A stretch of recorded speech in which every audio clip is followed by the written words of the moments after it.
2014 a confirmé le futur leadership économique de l'Afrique. Les 4,6% de croissance globale enregistrés par les économies du continent marquent la vitalité économique d'une Afrique en pleine confiance.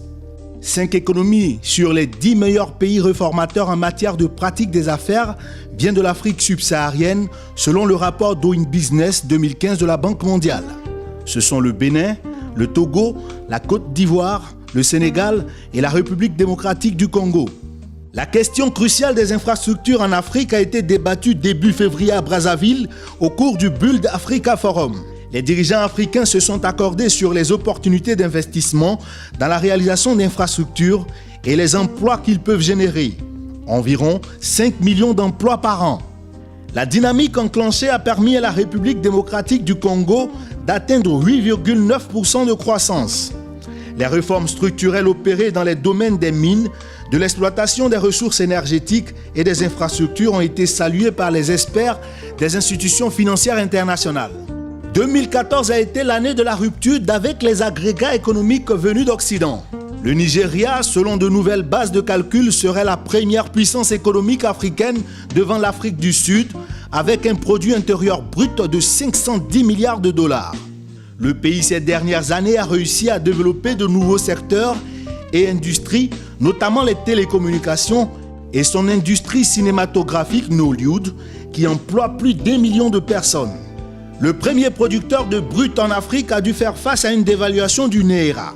La devise nigériane se négocie actuellement à 168 Naira pour $1 au lieu de 155 auparavant.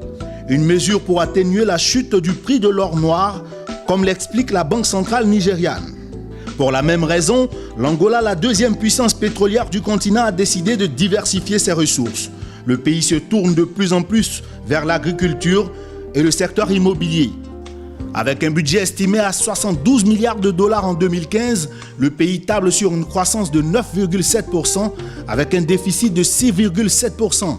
Le Maroc, en avant-garde de la révolution monétique et postale, a accueilli le Salon de la monétique en avril et le Forum postal africain en décembre. Le développement de la monétique, des postes et services afférents capte plus d'1 milliard de dollars de transactions chaque année. En plus des 7000 morts causées par la maladie à virus Ebola, les économies des pays touchés par cette épidémie n'ont pas été épargnées. Selon des rapports de la Banque mondiale et de la Banque africaine de développement, le virus Ebola aura coûté 1 à 1,5 point de PIB au Libéria, à la Sierra Leone et à la Guinée. Après 11 ans passés en Tunisie, la Banque africaine de développement a regagné son siège statutaire d'Abidjan en Côte d'Ivoire le 8 septembre 2014. Restons en Côte d'Ivoire où le 16 décembre, le pays a inauguré son 3e pont. L'ouvrage a été baptisé du nom de l'ex-président ivoirien Henri Konan Bédié. Long de 6,7 km, sa construction aura mobilisé 270 millions d'euros. Cette infrastructure va gérer un flux de 100 000 véhicules par jour. 2015 s'annonce comme une année électorale dans plusieurs pays africains. Espérons que les violences souvent issues des joutes électorales ne viendront pas saper les efforts de développement. Vœux plutôt réalistes.